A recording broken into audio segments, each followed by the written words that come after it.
नर्मदापुरं सुविख्यातं रेवाया दक्षिणे तटे सेवाश्रमे सुराजिता देवी नर्मदायै नमो नमः।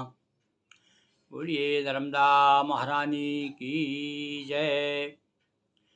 नर्मदा के परम भक्तों, अनेक दिनों से हम नित्य प्रति आपको नर्मदा पुराण सुना रहे हैं। मार्कंडेय जी कहने लगे युधिष्ठिर महाराज से कि हे महाराज, हम बानरेश्वर तीर्थ गरुणेश्वर तीर्थ से आगे अब चलते हैं, आगे नर्मदेश्वर तीर्थ पड़ेगा। ये नर्मदेश्वर तीर्थ में परिक्रमावासी आप सब श्रोतागण चलिए, मानसिक रूप से हम नर्मदा जी की परिक्रमा में हैं और नर्मदेश्वर तीर्थ की महिमा का श्रवण करें और भावना करें कि हम यहाँ पर अवगाहन कर रहे हैं। एक बार विधि ने किया रेवा तट पर याग, सिंधु सहित गंधर्व सरोवाये ऋषि मुनि नाग। चर्चा छुड़ी यहाँ क्यों यागा, रेवा से विशेष अनुरागा।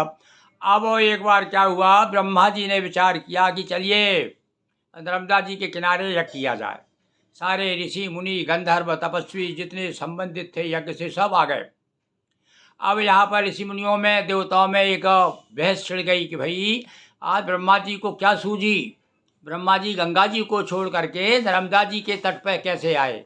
बताइए इन सरिताओं में सबसे श्रेष्ठ सरिता कौन सी बताइए। गंगा, यमुना, गोदावरी, नर्मदा, कावेरी, सरयू, महेंद्र तनया, चर्मणवती, वेदका, क्षिप्रा, वेदवती, महासुर नदी, कितनी नदियां हैं।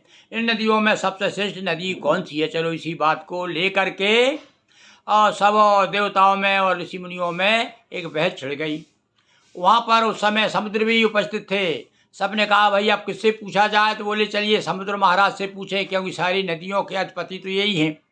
तो जब समुद्र से पूछा गया तो समुद्र ने बच्चे सोच विचार के कहा कि सर्वाधिक हरती है पातक और रेवा ही है पाप विनाशक, सबसे श्रेष्ठ नर्मदा ठहरी, धन धन रेवा जल लहरी। इस प्रकार से जब समुद्र ने कहा कि भैया सभी सरिताओं में सर्वश्रेष्ठा नर्मदा, सबसे श्रेष्ठ जो है नर्मदा है, तब सुनकर के सारे लोग बड़े प्रसन्न हुए और तब समझने लगे हाँ भाई ब्रह्मा जी ने सही स्थान चुना है यज्ञ के लिए। रेवा की सब अर्चना और तीर्थ प्रमुख प्रसिद्ध, यहाँ ध्यान स्नान से काम हो ये सब सिद्ध। ये अब यहाँ पर नर्मदेश्वर तीर्थ है भाई। यहाँ पर ब्रह्मा जी ने नर्मदा जी को पूजन की थी, भगवान शिव का स्थापना की थी, तो यहाँ नर्मदेश्वर तीर्थ नाम से बड़ा प्रसिद्ध है। यहाँ पर स्नान ध्यान पूजन इत्यादि करने से तत्काल सिद्धि प्राप्त होती है। बोलिए नर्मदा महारानी की जय। हर हर महादेव शंभो।